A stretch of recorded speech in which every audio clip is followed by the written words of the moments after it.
Ladies and gentlemen, we got breaking news from Mali.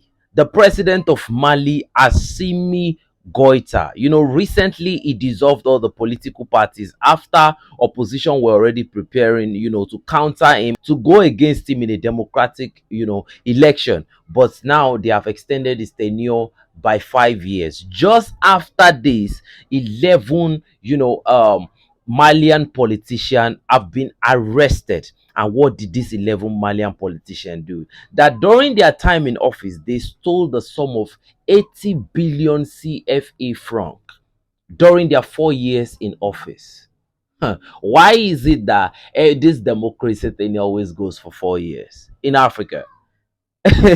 So, and during the time when the French government were here, they did not see anything wrong in the democracy where, people go into government offices to malign the public fund, to send the entire destiny of the nation into quandary. You convert that to naira, that's about 100 and 60 billion naira, because they stole 80 billion CFA franc. And you can just imagine how many other politicians have come and gone and stole a lot of money. These people are not just stealing money at this point, they are stealing the destiny of their countrymen. And you see, that is why I think that a lot of democratically elected governments in Africa, that you hear that, oh, they are against Ibrahim Traore, they are trying to silence protesters in their country that are pro Traore, because they know that this thing can ignite a real protest and something might happen in their country. They are trying to bring it down because most of these democratically elected problems, they are criminals. See, men lie, women lie, but numbers don't. If you can steal 80 billion CFA franc, you are a legitimate, in fact, you are a verified criminal, according to what they put it. They said they are verified criminals. So you see, that is why we keep saying that what is the essence of democracy returning to these three alliance of Sahel states? You see, there is sanity in Burkina Faso, there is sanity in Mali. This is how to sanitize everywhere. From the citizen is just the smallest part of it. The most important is the governance. If the governance is right, with a little bit of effort from the citizen, everything becomes right. So you can see why the people chose Assimi Goita. This particular general Assimi Goita has led to successful coups. Because from time to time, he just doesn't, get too satisfied with the puppets that France always install in power. And this is a very, very fantastic development. You see why these politicians are scared of military regime? Because in the civilian regime you can equally hear that, oh, when a governor leaves office or when a president leaves office, they can't open their file again. They are now they become immune to being prosecuted and all of these things. These are the things you hear. It goes on in so many countries. But imagine in a military regime. Military has, they don't have rules. They will fetch you out if you are being found wanting in any of this crime.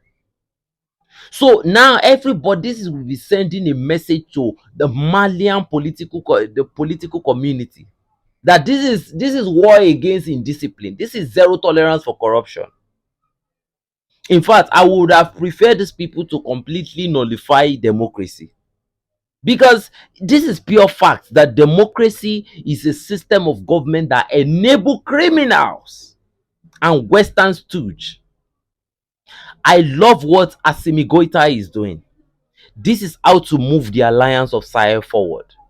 And guys, you can remember that when Ibrahim Traore went to the Gabonese inauguration and he met with the president of Ghana, Mahama, they really, really spoke extensively. And Mahama was talking about, conveying the message of Ibrahim Traore, because he said he had an extensive conversation with Ibrahim Traore, and he was going to return to the ECOWAS meeting when as the meeting happened, and he was going to convey the message of the AES states, Mali, Burkina Faso, and Niger Republic. We've discussed the issue of AES and ECOWAS, and I've got new perspectives about the concerns that the three countries have in respect of their relations with ECOWAS. And so I assured Mr. President that at the next ECOWAS meeting, I would pass on what they have explained to me to the other leaders. I think there's a breakdown of trust amongst the leadership. It will take time to rebuild it, but we have to work on it so that we restore trust and confidence with each other so that we can work together, even if we are not part of the same regional body.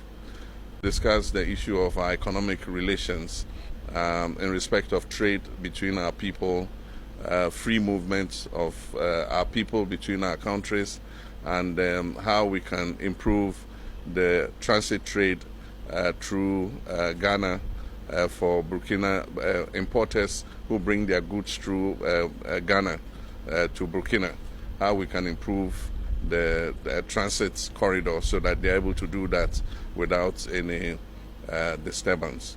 We also discuss issues about the trade between us in agricultural products. We export some products to Burkina Faso, and Burkina also exports some products to Ghana. So we talked about how we can facilitate that trade. So those were the key things. In Africa, we say when your neighbor's house is on fire, you have to help him to quench it, otherwise it will spread to your own house.